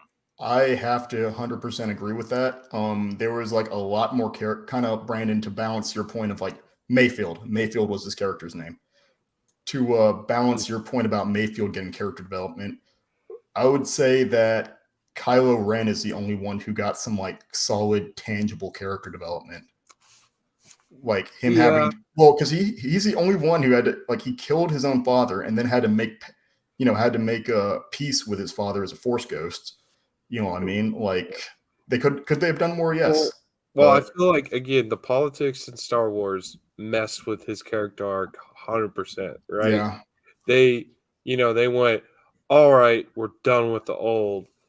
Smashes his mask, and you're like, all right, so he's not gonna be the heir of Darth Vader. Like, and you're like, I guess, I don't know. And that's where it's like, what's his intentions? We don't really know, other than he just wants to be bad or powerful. Like, and that's where it's like, I didn't understand. It just sounded like his whole thing was just a spoiled kid. That's really all I got out of episode 2. And then for some odd reason, he was fine in 3. I don't know. It was weird. I mean, when you have this, like when you do this in a movie while you're about to get into a big fight with the Knights of Ren, come on, man. Like, you know what I would like is a Star Wars Vision or Star Wars or Tales of the Sith, Tales of the Jedi, whatever, about the Knights of Ren. Like, we need some closure. Yeah. They were wasted. Those dudes look so cool and they did nothing. I think we talked about that before one time. We one have. stream that I was on. Yeah, Yeah, like the yeah, Ford commercial. Yes. It looks like they're more like a Yeah. Ford commercial. Yeah. But I still Oh, think man. at least Kylo Ren acting like a spoiled brat makes sense because he's a Sith. You know what I mean? Is like he's supposed to be emotional and emotionally driven, as opposed to Rey all of a sudden casting Force lightning and bringing down an entire freighter. You know, is like She was trying to save Chewbacca. Dude. Dude, casting a Force lightning bolt on the scale of a natural disaster is not. She didn't mean to. It just happened. Oh, she was just in a silly, goofy mood. Like, you know, Then they pull the oopty-doop and they're like, oh, wait, he's still, like, Chewbacca's still alive. And I'm like, that's so dumb. Like, man, come on. I mean, I will still say this, and I'll ask you guys what your thought is.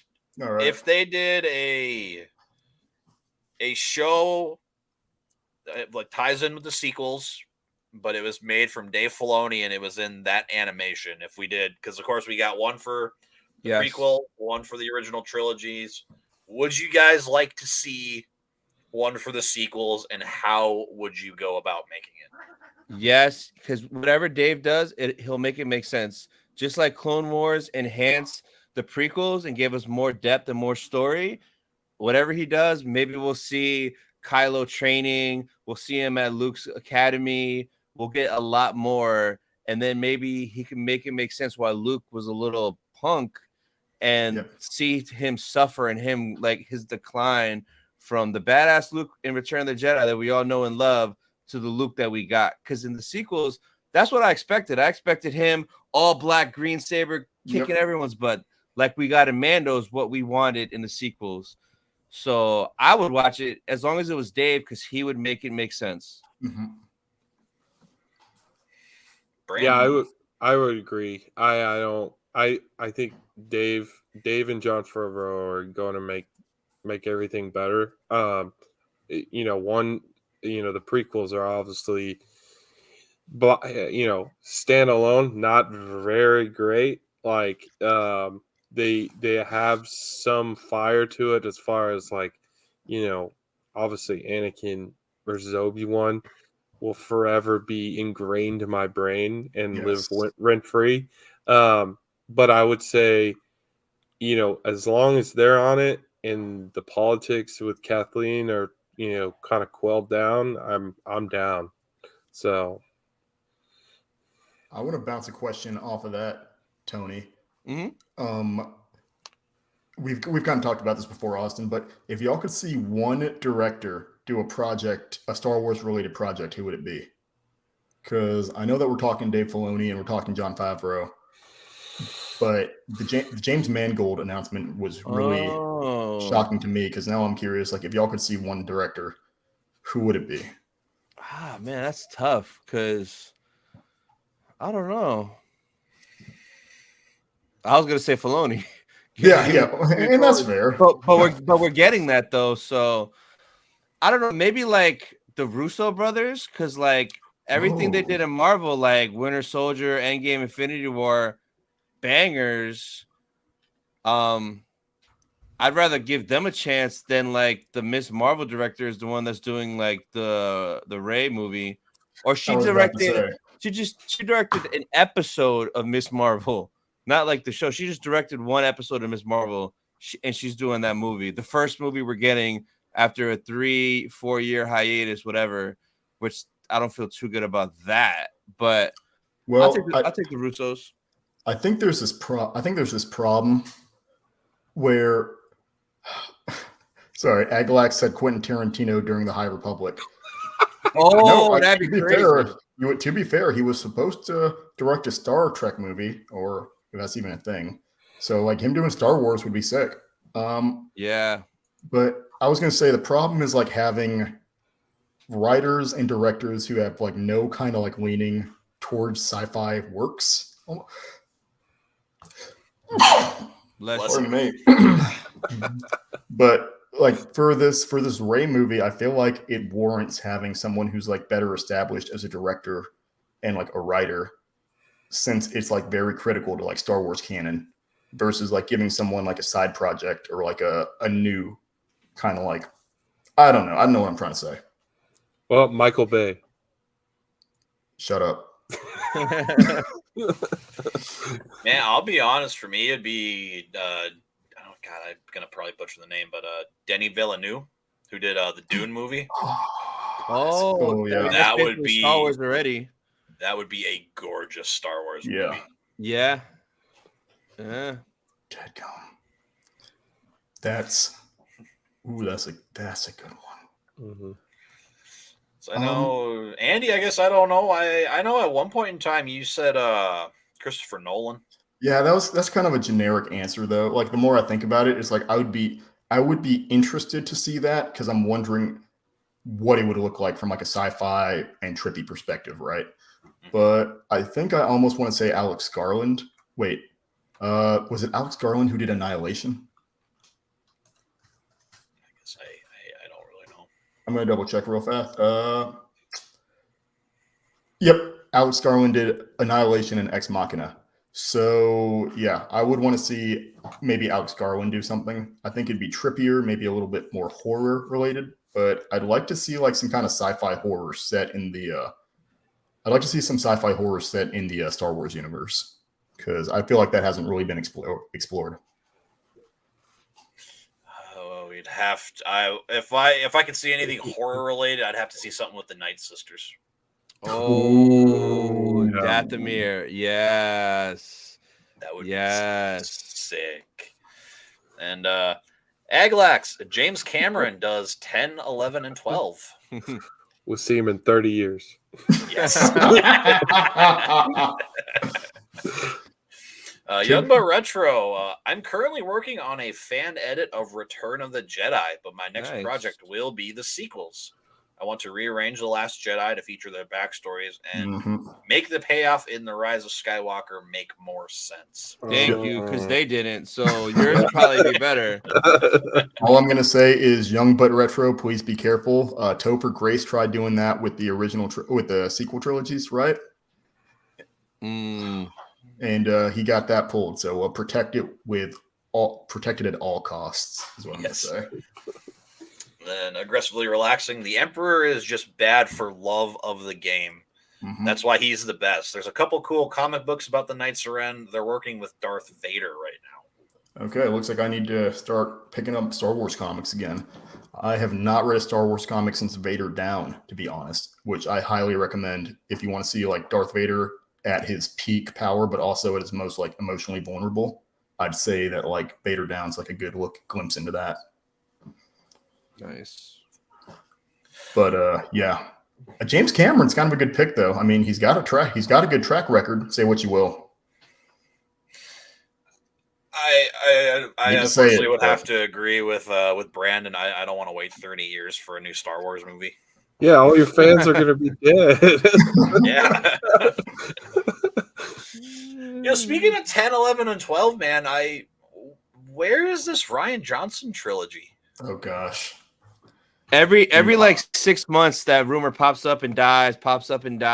It's never gonna happen. It's not going to be a Rian Johnson trilogy. Rian Johnson's going to direct the first one. Everyone's going to get pissed so that someone else directs the second one, and then he returns to direct the third one. Maybe J.J. Abrams can do that. Thank you, Abrams. I blanked hard on that. He just be sitting there. How does this feel? You know what's wild is that I legitimately was about to say, man, I would love to see a J.J. Abrams trilogy. Because I had legitimately forgot that he was part of that trilogy.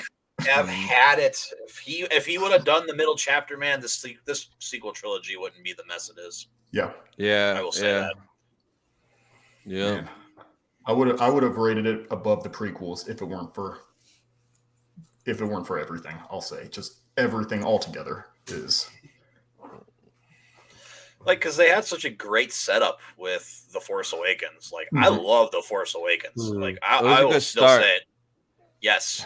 I will still say it's my second favorite Star Wars film. It unfortunately replaced Revenge of the Sith, mostly just because of the movie theater experience I had going to this movie. It felt like being a kid again. You know what I mean? It's like it's this whole new Star Wars thing. I don't understand where all the. I know we keep talking about this. I know I sound like I'm on a repeat, but it's like, where were all the haters at? You know, like I thought everyone agreed in my theater at least that this was hype. Like, No, it. I mean, it was. You had a peak droid, right? You had Han Solo. You had the bigger Death Star, right? Everyone loves a Death Star. And then obviously it was like at the end you had a really good lightsaber fight, which you can never go wrong with a just dramatic action lightsaber fight. You can't. Yeah. you know what? You know what's wild is that the last movie, like Episode 9, didn't really have any memorable lightsaber fight. I don't think, right? I mean, like not memorable, like really standoutish. I'd say the one on top of the Death Star wreckage was probably the more iconic one. With the water. Yeah, I slightly enjoyed their little back and forth they had, where like Rey's inside the ship and Kylo's down on Kijimi. Yeah, like that whole just back and forth and transition between them was awesome. Yeah, but that's just me. I just think Force Awakens would have been better. Just the next two were great. So they did that movie dirty. So that's fair enough.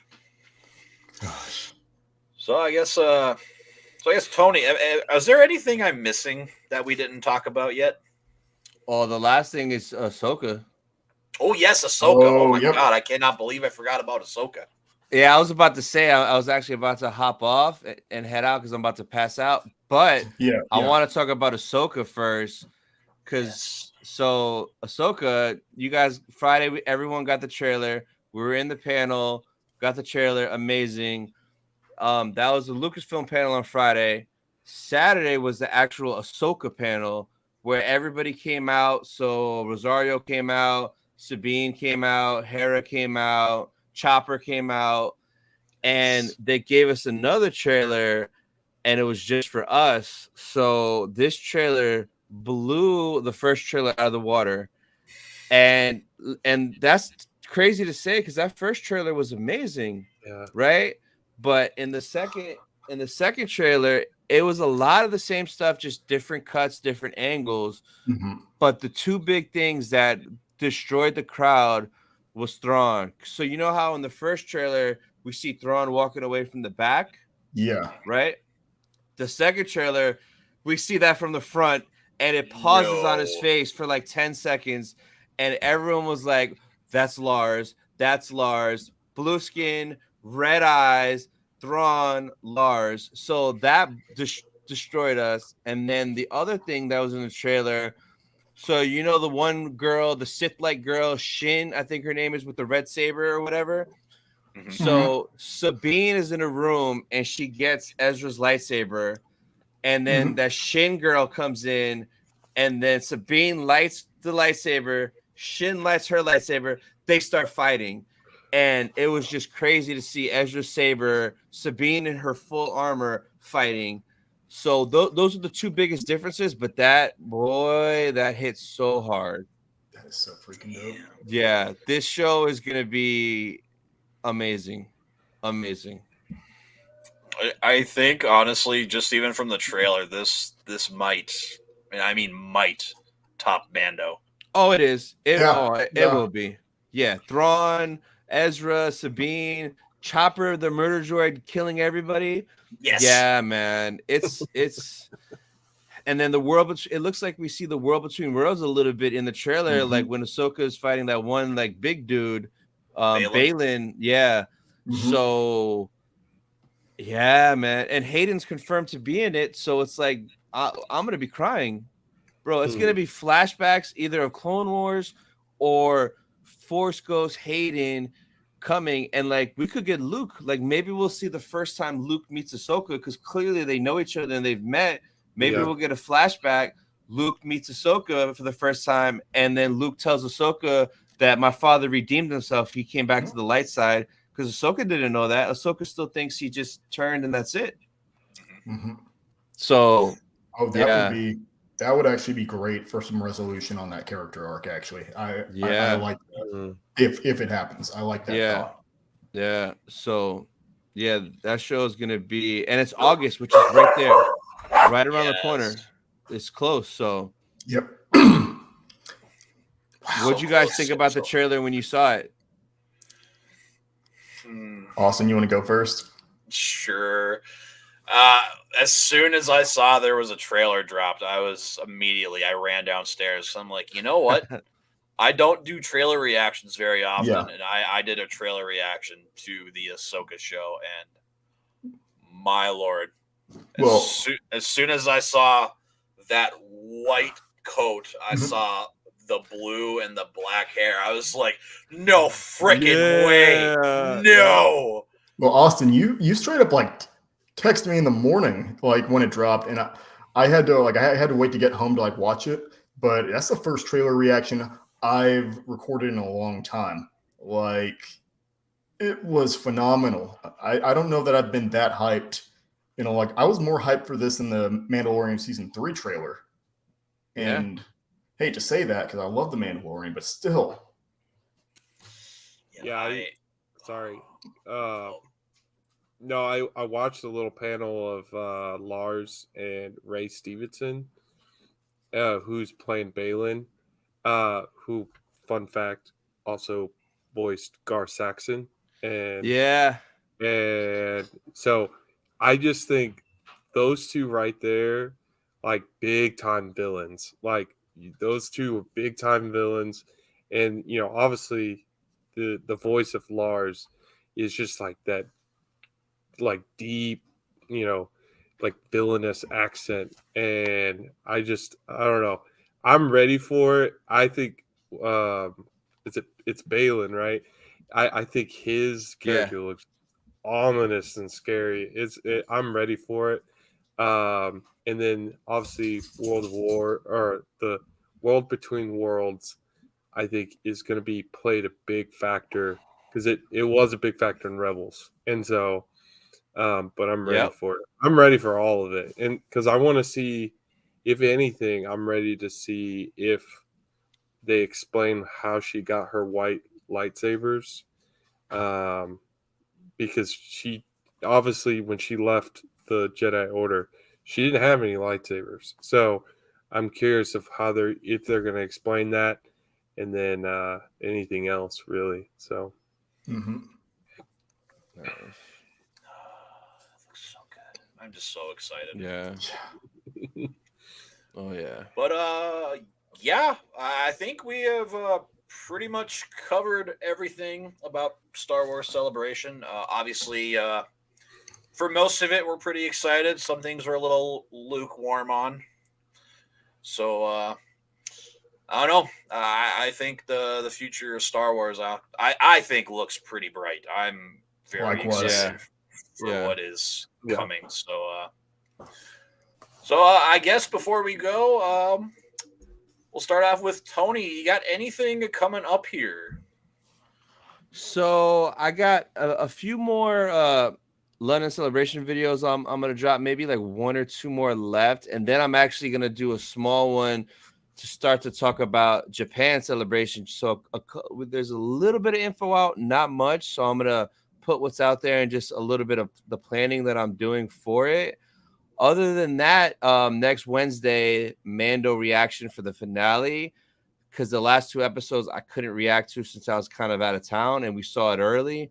So Mando reaction next Wednesday, and then next Thursday night, Mando Talk Live, where we'll be talking about the finale. So it's going to be an interesting week next week for sure.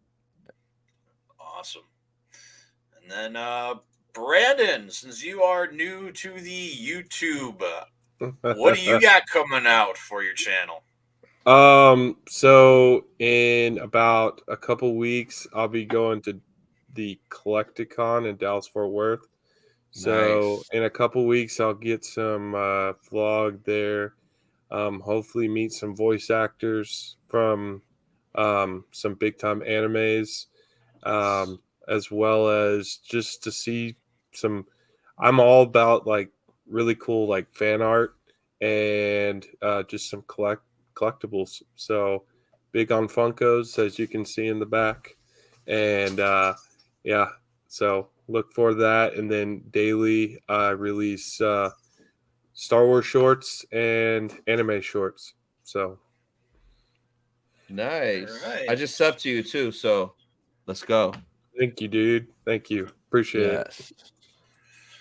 And then, of course, Mr. Andy King, what do you got coming out? I'd say, guys, just stay tuned. We've got a lot of, just like Brandon, we've got a lot of shorts and TikToks coming out. I'm trying to make recommendations for people for anime, manga, and comics based on movies and TV shows that you like. So stay tuned. Oh, Nice. perfect blue. That's all I'm going to say, man. Perfect blue. Love it. Real quick before we go, Young but Retro, the fight and Revenge and the Rise of Skywalker is a complete contrast to the Mustafar fight in Revenge of the Sith. Each swing is slow with high impact in comparison to the fast pace of Annie versus Obi. Also, first heal contracts Obi leaving Anakin. I like that. Great observation. Mm-hmm. And symbolism. Yeah. So, guys, I did link all three of these guys' channels down in the description. Make sure you guys head on over. Go give them a sub. Obviously, check out their content. We are also hoping to have both Tony and Brandon on our big finale for the Takalorian Live. Hopefully, it all works out. We'll obviously get to that when it gets to it. So, but just stay tuned, guys. We got the Takalorian Live. We're moving that to Sunday now, I believe. Yes, sir. Yes, sir.